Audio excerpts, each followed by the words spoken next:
The bell over the diner door didn't ring, it slammed. The kind of sound that didn't ask for attention, it demanded it. Four men stepped inside, boots first, shoulders squared, silence behind them, no words, just presence. The waitress froze mid-pour. A spoon clattered on a plate near booth 7. Even the hum of the coffee machine seemed to quiet, like the place itself recognized what had just entered. They didn't sit. They didn't look at the menu. They looked straight ahead, at the counter. And behind it, the man who just fired Jason Statham an hour earlier, the manager.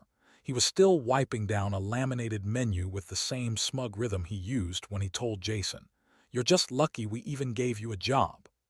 Still breathing that false confidence he'd built from 20 years of yelling at teenagers and underpaying cooks.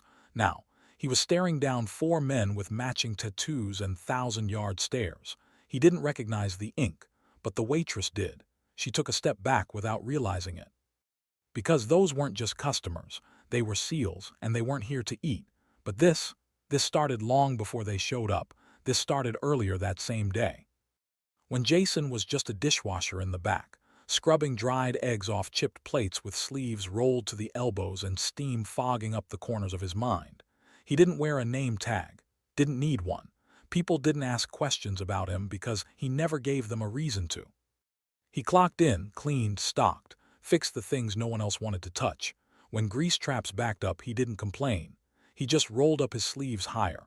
The diner was in a small town where no one asked much, and even fewer noticed anything that didn't scream for it. A place where the regulars had claimed the same booths for 10 years, and where the waitress knew how everyone took their coffee before they even sat down. Jason never talked about himself. Not once. If they'd asked, he'd have said he was between jobs, or helping out a friend. Something vague and harmless. But the truth? He used to run point for missions that didn't exist on paper, teams that never lost a man, decisions that saved nations. And after it all, he disappeared, until this diner. Until that morning, the front bell rang softer earlier that day. An old man walked in, one leg dragging behind the other, a jacket 2 sizes too big, a ball cap faded to near gray with a single word stitched across the crown, Key San. The waitress greeted him too cheerily. He nodded and sat in the corner booth, didn't even look at the menu. He ordered coffee and a slice of toast. Jason watched from the dish pit, didn't know why exactly. Just knew the rhythm of people, and something about the old man was out of tune. His hands trembled when he reached into his jacket. Coins spilled onto the table, quarters, dimes, a few pennies, fingers fumbling to count out enough for the simplest breakfast on the board. The waitress came back, saw the mess of coins, smiled politely, then walked toward the counter with an awkward glance toward the manager. That's when Jason stepped out of the back. First time that day. He didn't say anything. Just placed a $5 bill down on the counter and nodded once. The waitress understood, but the manager didn't. He asked Jason what he was doing. Jason told him, covering his breakfast. That should have been the end of it, but the manager stepped around the counter. Loud, performative. He asked Jason who gave him permission. Jason said no one did. Said he didn't need it. Said sometimes you just do the right thing and deal with the noise later. The manager exploded. Called him unprofessional. Said there were rules. Said no one eats for free. Said a lot of things he couldn't take back once they were out in the open air of the diner. Jason just listened. Didn't raise his voice. Didn't flinch. Then he took off the apron, folded it neatly and laid it across the counter. He didn't slam it. He didn't throw it. He just placed it down like it belonged to someone else now and walked out, past the booths, past the waitress, past the old man who tried to protest. But Jason shook his head and said, "Enjoy your toast." He stepped into the sun and vanished. But someone had seen it. Someone in that diner recognized Jason, not with their eyes, with their memory, and made a phone call, which brings us back to the door slamming open and the four men walking in, each one different in size, race, age, but identical in how they carried themselves. One wore a tactical watch. One had a faded scar along his collarbone. Another tapped his ring finger rhythmically, a signal known only to their kind. The fourth man, he was the one who spoke, just 3 words. "Where is he?" The manager blinked. "Who?" he stammered. The man pointed to the empty spot behind the counter where Jason used to stand, where the apron still lay folded. "Jason Statham." The manager scoffed. "The dishwasher." The second man laughed, short, hard. Not because it was funny, but because calling Jason a dishwasher was like calling a lion a stray cat. The first SEAL stepped closer, said Jason wasn't just a dishwasher, said he was the reason any of them were still alive. Said that when their team was pinned on a mountain ridge with no air support and 2 wounded, Jason had carried both down while returning fire alone. Said he'd led 17 confirmed recoveries. Said he trained SEALs who now trained SEALs. And now he was washing plates. Not because he had to, because he wanted peace, and this place had thrown him out for a $5 breakfast. The manager tried to recover, said he didn't know, said he didn't mean it, said a lot of things that didn't matter anymore. Because when you embarrass a man like Jason for doing the right thing, the men he's protected don't let that slide. The first SEAL walked behind the counter, picked up the apron, folded it again, and asked if the manager had ever bled for someone who couldn't pay him back. The manager didn't answer, because he hadn't, and the room knew it. The manager stood behind the counter, jaw tight, hands trembling just slightly as the 4 SEALs stared him down.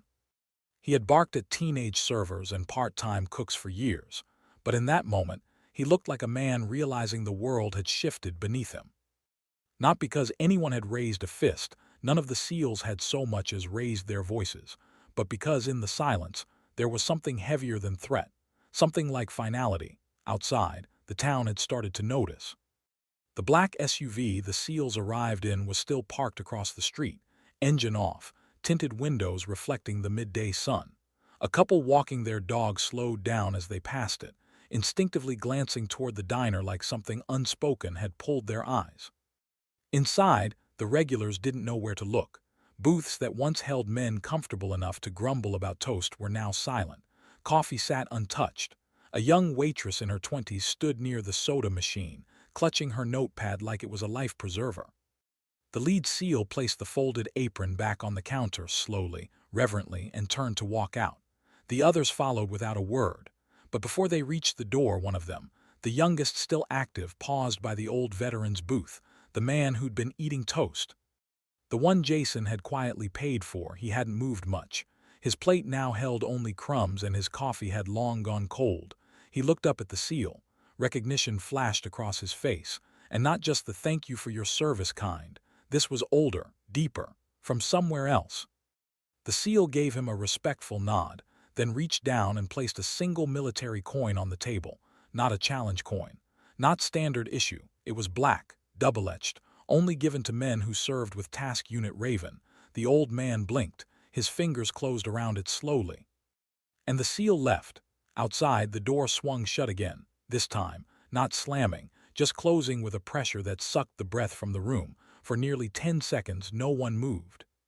Then the waitress, the one who had watched the entire thing from the moment Jason slid the $5 bill across the counter, stepped up and picked up the apron. She didn't look at the manager. She didn't say anything. She just folded it tighter, held it to her chest, and walked into the kitchen. In the alley behind the diner, Jason sat alone, legs stretched out, leaning against the side of a dumpster. His hoodie was back on, sleeves rolled halfway, hands scuffed from grill grease and broken ceramic. He sipped from a paper cup of coffee someone had quietly passed to him through the side door. He hadn't planned to come back to this town, not really. He'd been drifting 5 cities in 6 months, working odd jobs, hiding in plain sight. There was something peaceful in being invisible. No expectations, no spotlight, just the quiet work that kept your hands busy and your mind still. But the old man, the one with the toast and the key sand cap, he reminded Jason of someone. A corporal from the jungle back in '98. Carried a wounded squad mate 5 clicks uphill under gunfire and still apologized for slowing the team down. That same look in his eyes, like life had asked too much of him and all he wanted now was to be warm, fed, and left alone. That's why Jason paid for the meal, not out of pity, out of memory. But that memory had cost him another job. He leaned back, staring at the sky. He didn't hear the boots approaching until they were 2 feet away. He didn't flinch, didn't have to. Tom, the oldest of the SEALs, the one with the scar running from temple to jaw, crouched beside him. Pulled a folded napkin from his pocket and handed it to Jason. Inside were 7 names. 5 were men Jason had trained. 2 were missing. Tom said they had a lead, desert territory, southern corridor, unmarked coordinates. Same satellite Jason's mission had pinged 2 weeks ago on that flight. They needed someone to confirm the intel, not fight. Just verify. Jason stared at the names, then folded the napkin again and tucked it into his back pocket. He didn't say yes. He didn't have to. Back inside the diner, things were unraveling. The manager had pulled out his phone. He was already trying to spin a version of events to corporate. Said he'd been intimidated. Said the dishwasher was insubordinate. Said it wasn't about the money, it was about policy. But the waitress who'd taken Jason the coffee, she was already posting the truth. No embellishments. Just a photo of Jason sliding the bill across the counter and a caption. He paid for a vet's meal, they fired him. Then 4 SEALs showed up. Within 20 minutes the post had left the town. Within 30 it hit the county paper. And by nightfall, someone had tagged a military support group with 2.4 million followers. And someone else recognized Jason's face. Not from the diner, from the sandbox. Screenshots spread like wildfire. Jason Statham, former SEAL trainer, MIA since 2021, seen working in diner. A few even had old footage from training sessions. Grainy, backlit by desert sun. Jason barking orders with sand in his teeth and resolve in his voice. No doubt, he tried to disappear, but his reputation hadn't, and the town, it couldn't ignore him now. The diner saw a crowd the next morning. Not protesters, not media, veterans, civilians, people holding receipts, asking where the dishwasher had gone. The manager stood behind the counter, sweat beading under his collar, trying to pretend everything was normal. But it wasn't. Because in the corner, where the old man had eaten alone, a line had formed. People were paying for his breakfast in advance. Some left 20s, some left notes. The waitress gathered them all in a coffee tin with Jason's name scribbled in Sharpie across the side. And somewhere across the highway, in a borrowed truck, Jason sat beside Tom with the napkin of names and a GPS signal blinking on a dusty screen. He wasn't planning to come back, but they weren't done with him yet, and neither was the story. The engine hummed low beneath Jason's feet as the truck coasted down a long stretch of desert highway, dust curling in the rearview like a trailing shadow. He hadn't spoken in 30 miles. Neither had Tom. The silence between them wasn't tense, it was focused, calculating. Tom occasionally checked the GPS tracker blinking softly on the dash. Each time he looked, the signal had moved only slightly, always within a small radius on the outer edge of a dead zone near the southern corridor, a place most people avoided, not because of terrain but because of stories.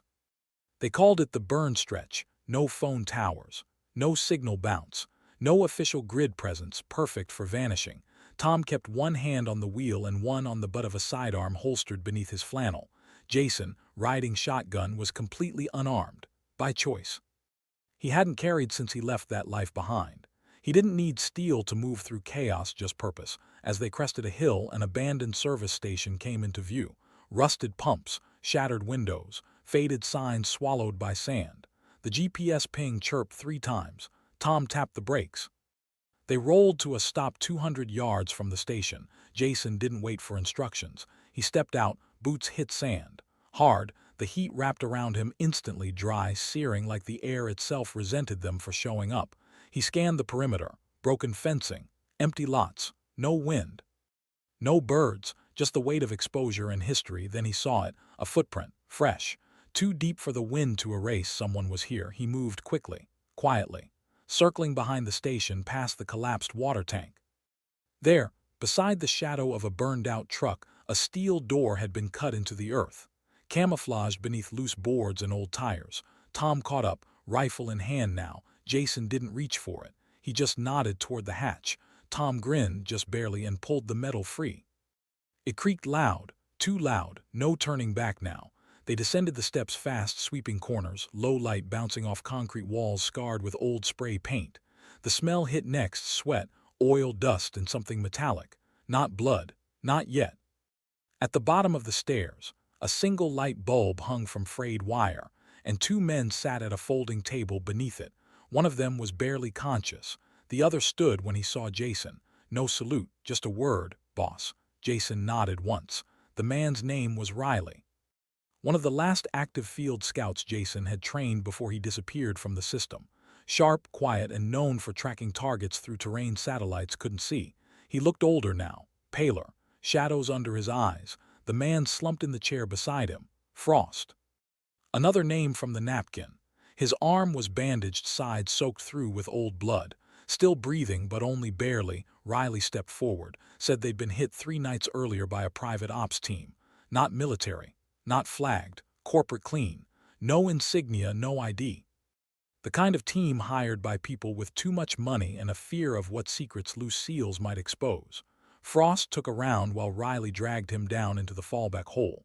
They'd been hiding since, waiting for the signal that Jason had sent. Jason knelt beside Frost.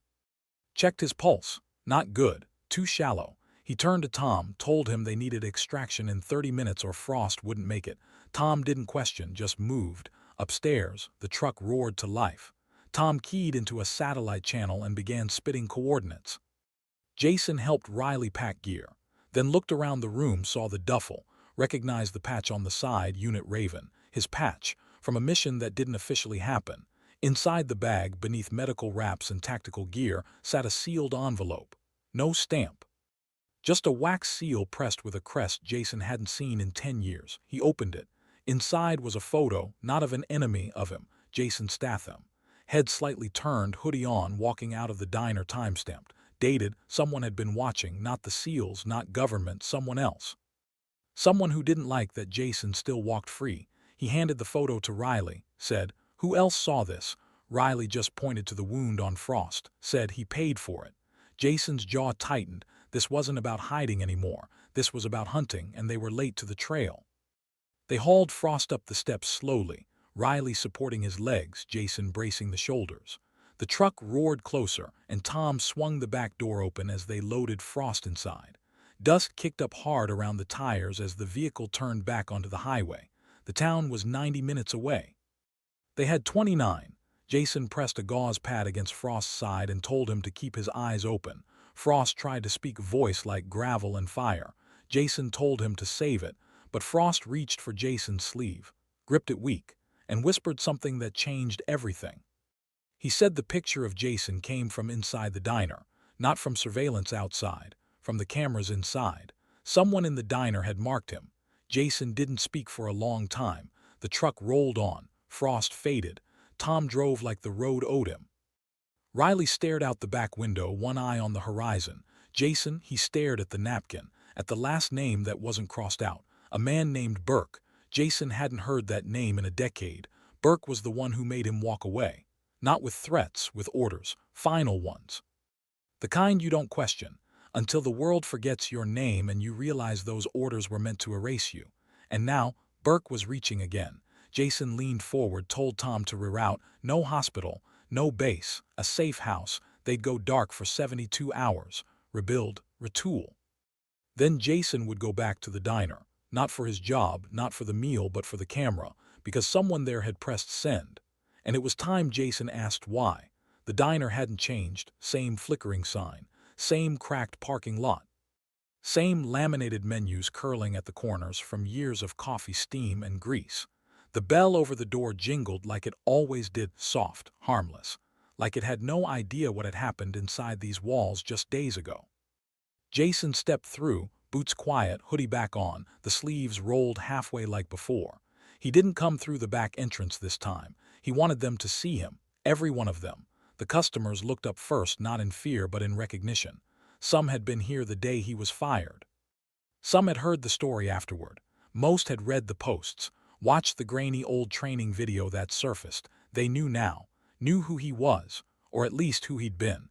The waitress spotted him, same girl, the one who had folded his apron and left it untouched in the staff locker. She stepped forward fast like she might stop him, then hesitated. Jason nodded once. That was enough. He walked past the booths, slow and steady, gaze sweeping across the counter, the kitchen window, the exit door near the back where a small camera sat hidden in the upper corner. Too clean. Too new. He remembered now. It hadn't always been there. That camera hadn't been installed until 2 weeks before he was fired. Jason reached the counter. The manager wasn't there. Of course he wasn't. He'd taken personal leave after the viral post. The new guy behind the counter was young. Nervous. He recognized Jason and nearly dropped a coffee pot. Jason didn't speak. Just tapped the counter once with his knuckle. The kid nodded and walked away fast. Jason stepped behind the counter, slipped into the office. Door shut behind him. The light buzzed overhead, flickering slightly. The room was cramped, metal file cabinets, a corkboard covered in schedules, and on the desk a small screen linked to the diner's security feed. He sat, rewound the footage. It took time. The system was clunky, outdated in every way except one. It stored everything. A local server in the wall, humming softly, barely cooled by a fan so old it wheezed. He scrubbed through the days leading up to the firing.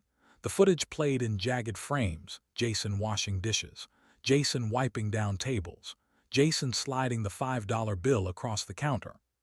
That part had gone viral already. It was what came after that mattered. He found it, 2 hours later, after Jason had left, the manager in the back office, talking on his phone, voice silent but body language unmistakable. He wasn't angry. He was careful, calm. He took the receipt from the register, circled Jason's name and held it up to the camera, right into the lens. Not a mistake, a message. Jason's jaw tightened. He fast-forwarded. 24 hours later, a woman walked into the office, dressed in maintenance gear. No name tag, no ID. She unplugged the DVR box, swapped it with a matching unit, slid the old drive into a case and walked out. Jason paused the frame, zoomed in. The woman looked ordinary. Average build, clean features, but she wore a small pin on her lapel not visible to most eyes. Jason recognized it instantly. A black rook chess piece, the insignia of Burke's private network. He didn't need to see the rest. He stood, took the drive from the box, slid it into his pocket and walked out of the office. The new kid behind the counter said something, tried to stop him, but Jason didn't respond. He was already walking out the door when someone stepped in. Not a customer, not a cook, a man in his 60s, white hair, pressed shirt, walked like someone who had once worn stars on his collar. His presence froze the room faster than the seals ever did. He locked eyes with Jason immediately. No hesitation. The man introduced himself, said he was Burke. Jason stopped, stood still. They hadn't seen each other in over a decade. Burke smiled, not warm, not cruel, just practiced. Said he'd known Jason would come back. Said the entire thing had been a test. Jason didn't reply. Burke continued. He said when Jason went off-grid, it created a vacuum. Everyone wanted to know where he was. But more than that, they wanted to know if he was still willing to take orders, willing to clean up, willing to follow protocol. The diner, that was his case study. The veteran. The coin, the seals, all real. But not coincidence. Burke had been behind the camera the whole time. Jason exhaled, not surprised, just disappointed. He asked quietly if Burke had used Frost as bait. Burke didn't deny it, said some things had to break to prove they still mattered. Jason moved closer, inches away, said nothing, then handed Burke the drive, said if he wanted proof of loyalty he had it. Burke smiled again, took the drive, turned to leave, but Jason didn't. He watched Burke walk past the counter, past the booths, past the people who still thought this was just a story about toast and justice. He watched until the man stepped outside and disappeared into a black car parked across the lot. Jason didn't move for a long time. Then he turned to the waitress, asked her to bring him a coffee. First time he'd ever asked for anything in that place. She did, quietly. He sat in a corner booth, same one the old man had used, and sipped slow. Outside, the wind picked up. The clouds thickened. And far away, behind the hills that framed the highway, a second car sat hidden among the rocks, its windows dark, its engine quiet. Inside, a voice spoke into a mic, confirmed that Jason had passed the test, confirmed that Burke had taken the bait, confirmed that the drive was blank. The real one, still with Jason, tucked inside the inner lining of his hoodie, where Burke would never find it, because Jason hadn't come back to follow orders. He came back to expose them, and this was just the beginning.